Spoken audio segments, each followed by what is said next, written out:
जब धरती पे पाप बढ़ने लगता है तो विष्णु जी एक अवतार लेते हैं और उसी अवतार के रूप में सारे अधर्मी का नाश करके एक युग की शुरुआत करते हैं। आइए समझते हैं कि युग क्या होता है। कि हिंदू धर्म के अनुसार विष्णु रूप से 4 युगों की शुरुआत होती है, जिसमें आपका सतयुग, त्रेता युग, द्वापर युग और कलयुग आता है। जैसे त्रेता युग में विष्णु ने श्री राम का अवतार लिया था, द्वापर युग में भगवान विष्णु ने श्री कृष्ण का अवतार लिया था और आज हम कलयुग में रह रहे हैं। कलयुग में भगवान विष्णु का कल्कि अवतार आएगा और यहाँ पे अधर्मी का नाश करके सारे युग की समाप्ति होने के बाद एक नए युग सतयुग की फिर से शुरुआत। और मान्यता है कि इन सारे युगों में सतयुग को सबसे अच्छा युग बताया जाता है, क्योंकि वहां पे पाप का परसेंटेज बहुत कम था और पुण्य का परसेंटेज बहुत हाई था। लेकिन इसके बावजूद भी क्यों सतयुग की समाप्ति होती है, क्यों नया युग आता है, आइए इस वीडियो के अंत तक बने रहिएगा। हर एक युग के बारे में आपको ब्रीफ में समझाते हैं कि इस युग की शुरुआत और हर एक युग की अंत कैसे होती है। सतयुग। सतयुग का इतिहास आज से 17 लाख वर्ष पुराना है। सतयुग की जो काल अवधि थी वो थी 17,28,000 वर्ष। सतयुग में एक मानव की जो उम्र होती थी वो लगभग 1 लाख वर्ष के आसपास होती थी। और सतयुग में पुण्य का परसेंटेज 100 था, बट पाप का परसेंटेज एकदम 0 था। और इसी युग में भगवान विष्णु के 4 अवतार होते हैं अधर्मियों का नाश करने के लिए। लेकिन क्वेश्चन उठता है कि जब ये इस युग में पाप का परसेंटेज 0 था तब फिर अधर्मी कहां से आए। देखिएगा कि जब भगवान ब्रह्मा ने इस सृष्टि की रचना की थी तो उन्होंने मानव, देवी देवताओं के साथ साथ कुछ दैत्यों की भी उत्पत्ति की थी ताकि इस सृष्टि का संतुलन बना रहे। इन्हीं संतुलन को बनाए रखने के लिए भगवान विष्णु के 4 अवतार, जिसमें मत्स्य, कूर्म, वराह, नरसिंह के रूप में लेते हैं और ये क्रमशः शंखासुर का वध, वेदों का उद्धार, पृथ्वी का भरण हरण और हिरण्यकश्यप का वध करने के लिए ये सारा अवतार लेते हैं। तो इन्हीं लोगों का वध करने के बाद इस सतयुग की काल अवधि पूरी होती है। भगवान विष्णु के 10 अवतार में से 7वें अवतार श्री राम जब राजा दशरथ के घर जन्म लेते हैं तो उसी समय हमारे त्रेता युग की शुरुआत होती है।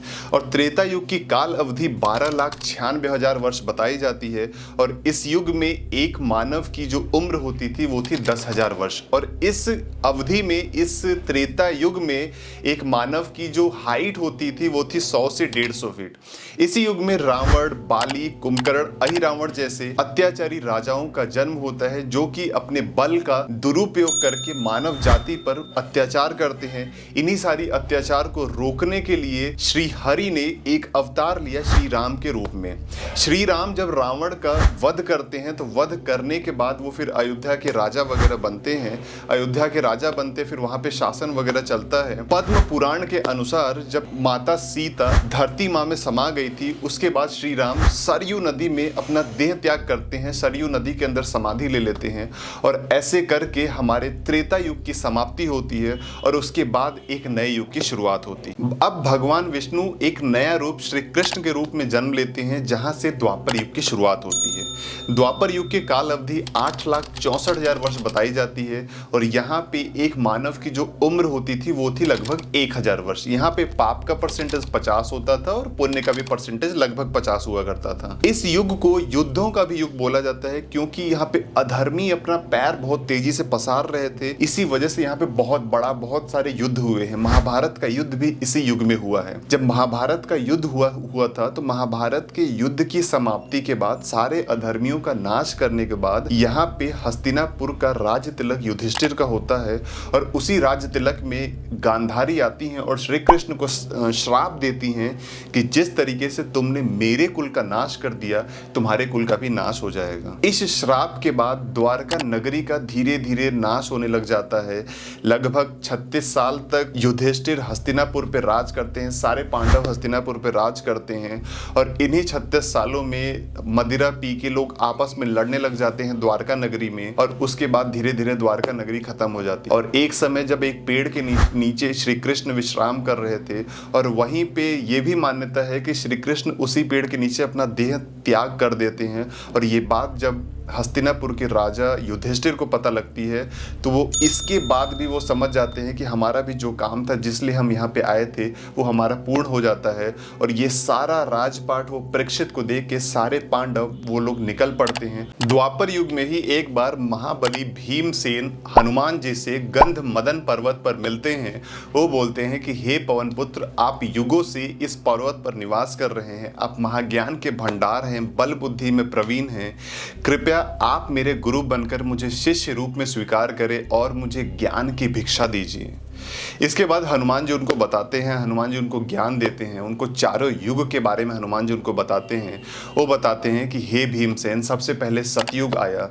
सतयुग में पुण्य बहुत ज़्यादा था, पाप एकदम ना के बराबर था। वहाँ पे लोग धर्म को बहुत ज़्यादा मानते थे, धर्म को लेके आगे बढ़ते थे, सारी चीज़ों धर्म को ध्यान में रख के करते थे। उसके बाद धीरे धीरे त्रेता युग आया। त्रेता युग में लोग यज्ञ करने की प्रवृत्ति बढ़ गई। त्रेता युग में लोग काम करके फल पाने की इच्छा रखते थे। फिर उसके बाद आज हम लोग द्वापर युग में रह रहे हैं। वो महाबली भीमसेन से उस समय द्वापर युग में हनुमान जी कह रहे थे। उन्होंने बोला कि अब द्वापर युग में जो हमारे वेद हैं, वेदों के 4 भाग हो गए। धर्म को लेके लोग बहुत ज़्यादा भटकने लग गए, धर्म के मार्ग से लोग भटकने लग गए, अधर्मियों का बहुत ज़्यादा विस्तार होने लगा, अधर्मी अपने पैर पसारने लग गए। अब जो युग आएगा, अब उन्होंने बताया कि अब कलयुग जो आएगा, यहाँ पे लोग धर्म को भूल चुके होंगे, लोग अधर्म जैसे काम करेंगे। और उन्होंने ये भी बताया कि जिस तरीके से धर्म कम होगा, अधर्म बढ़ता जाएगा, लोगों की उम्र भी कम होती जाएगी। और उन्होंने ये भी बताया कि कलयुग में लोगों को उनकी इच्छा अनुसार फल नहीं मिलेगा। क्यों? क्योंकि लोग अपने धर्म के मार्ग से भटक चुके हैं। और इन सारी चीज़ों के बाद अब द्वापर युग की समाप्ति होती है और अब एक नए युग की शुरुआत होती है जिसको हम कलयुग कहते हैं। अब बात करते हैं कलयुग। 4,26,876 काल अवधि की ये कलयुग होगा, जिसमें से हम 5,124 वर्ष निकाल चुके। और कलयुग में एक आत्मा का जन्म 45 बार होगा। कलयुग में लोग धर्म के मार्ग से भटक चुके रहेंगे, लोग पाप को बहुत ज़्यादा बढ़ावा देंगे, लोग बेईमानी से पैसा कमाने की तरफ जाएंगे, लोग पैसा कमाने के लिए सामने वाले की हत्या करने से भी नहीं चूकेंगे। जब एक हम कलयुग की समाप्ति की तरफ रहेंगे।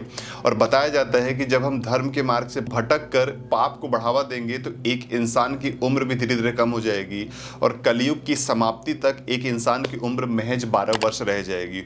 उस समय गाय दूध देना बंद कर देगी, पर्यावरण हम तहस नहस कर देंगे, हमारी नदियां सूख चुकी होंगी, मतलब चारों तरफ सिर्फ पाप ही पाप हमें दिखेगा।